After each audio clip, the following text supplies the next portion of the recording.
വയനാട്ടിൽ ഉടമയെയും ഡ്രൈവറെയും ആക്രമിച്ച് കാറുമായി കടന്ന സംഭവത്തിൽ പോലീസ് അന്വേഷണം ഊർജിതമാക്കി. കഴിഞ്ഞ ദിവസം രാത്രിയിൽ ദേശീയപാത 766 കല്ലൂരിലാണ് സംഭവം. ബംഗളൂരിൽ നിന്ന് കോഴിക്കോട്ടേക്ക് വരികയായിരുന്ന വാഹനയാത്രക്കാർക്കു നേരെയാണ് 8 അംഗ സംഘത്തിന്റെ ആക്രമണം ഉണ്ടായത്.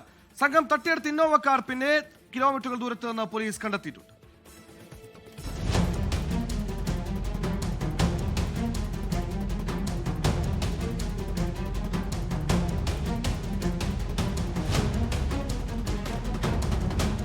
ചൊവ്വാഴ്ച രാത്രി 9:45 സംഭവം. ബിസിനസ് ആവശ്യത്തിനായി ബംഗളൂരിൽ പോയി മടങ്ങി വരികയായിരുന്ന കോഴിക്കോട് കാരപ്പറമ്പ് സ്വദേശി CS സന്തോഷ് കുമാറിന്റെ ഇന്നോവ കാറാണ് 8ഓളം വരുന്ന സംഘം തട്ടിയെടുത്തത്. ദേശീയപാത 766 കല്ലൂർ പാലത്തിന് സമീപം വെച്ച് സംഘം വാഹനം ആക്രമിക്കുകയായിരുന്നു. ചുറ്റിക ഉപയോഗിച്ച് വാഹനത്തിന്റെ ചില്ലുകൾ തകർക്കുകയും സന്തോഷ് കുമാറിനെയും ഡ്രൈവറെയും മർദ്ദിക്കുകയും ചെയ്തതിനു ശേഷം സംഘം കാർ തട്ടിയെടുക്കുകയായിരുന്നുവെന്നാണ് സുൽത്താൻ ബത്തേരി പോലീസിന് നൽകിയ പരാതി. പിന്നീട് ഇവർ ഇതുവഴി വന്ന പച്ചക്കറി വാഹനത്തിൽ കയറിയാണ് സുൽത്താൻ ബത്തേരി സ്റ്റേഷനിലെത്തി പരാതി നൽകിയത്. സംഘം തട്ടിയെടുത്ത വാഹനം ഇന്ന് രാവിലെ 40 കിലോമീറ്റർ മാറി മുള്ളൻകൊല്ലിക്ക് സമീപം തറപ്പത്ത് കവലയിൽ ഉപേക്ഷിക്കപ്പെട്ട നിലയിൽ കണ്ടെത്തുകയായിരുന്നു. വാഹനം കേടുപാടുകൾ വരുത്തിയ നിലയിലാണ്. കട തുറക്കാൻ വന്നപ്പോൾ ഒരു വണ്ടി ഇങ്ങനെ അവിടെ കിടക്കുന്നുണ്ട്.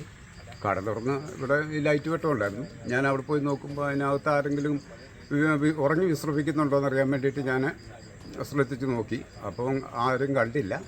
ആലങ്കോലപ്പെട്ടാണ് കിടക്കുന്നത്, കുത്തി കീറി ഒരു മോശമായിട്ടാണ് കിടക്കുന്നത്. അപ്പോഴത്തേനും ഞാനിങ്ങോട്ട് പോന്നു. അത് കഴിഞ്ഞ് വേറെ 2 പേരും പാല് മേടിക്കാൻ വന്ന 2 പേരും കൂടി പോയി നോക്കുമ്പോൾ എൻ്റെ സൈഡിലൊക്കെ മുളക് പൊടി പെതറിയിട്ടുണ്ടെന്നും ഒക്കെ പറഞ്ഞു. ഉടനെ സ്റ്റേഷനിൽ വിളിച്ചു പറഞ്ഞു, പോലീസ് എത്തി. സംഭവത്തിൽ സുൽത്താൻ ബത്തേരി പോലീസ് അന്വേഷണം ഊർജിതമാക്കിയിട്ടുണ്ട്.